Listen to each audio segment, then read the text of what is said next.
Bonjour, Patrick Paris, je suis directeur de la société Antagua, qui est une société d'expertise spécialisée sur les risques sanitaires des réseaux d'eau.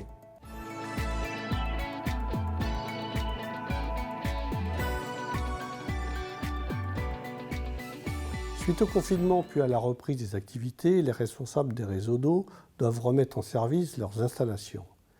Ces arrêts prolongés ont favorisé les développements de biofilms, ce qui a dégradé la qualité bactériologique de l'eau. Il est préférable de procéder à cette remise en service au moins 2 semaines avant l'occupation, que cette occupation soit partielle ou totale. L'article 1321-56 du Code de la santé publique mentionne que les réseaux doivent être nettoyés, rincés et désinfectés avant toute mise en service ou remise en service. En ce qui concerne les établissements concernés, il y a les immeubles du tertiaire, les hôtels, les écoles, une part de l'industrie, les établissements de vacances et les établissements de tourisme, qui sont des établissements à usage intermittent.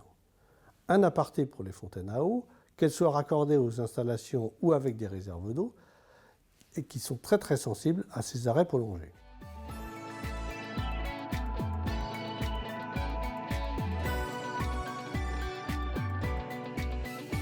Pour remettre ces installations en état de marche, il faut procéder avec 3 étapes. La première étape consiste à vérifier le fonctionnement de tous les appareils sensibles, c'est-à-dire des appareils actifs qui ont pu être endommagés par ces arrêts prolongés. La maintenance n'étant généralement pas effectuée pendant ces périodes d'arrêt. La vérification va du compteur au robinet, en passant par les surpresseurs, les pompes, etc. La seconde étape est le contrôle des températures de sortie des productions d'eau chaude et des bouclages d'eau chaude sanitaire.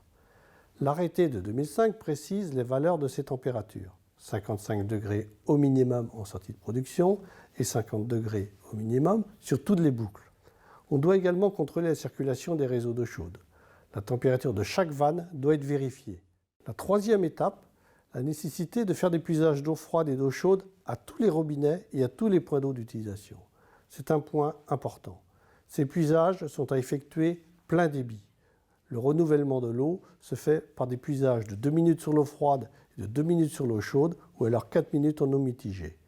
Ensuite, des analyses d'eau de vérification sont préconisées avant la mise à disposition aux utilisateurs.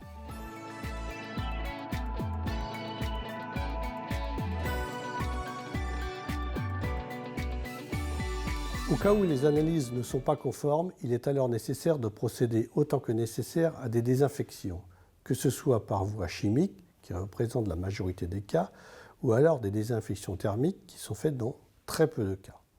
Pour rappel, l'équilibrage est une désinfection par voie thermique en continu. Le PVC-CHTA est un matériau qui résiste à l'eau chaude, qui résiste aux désinfectants et qui résiste aux corrosions.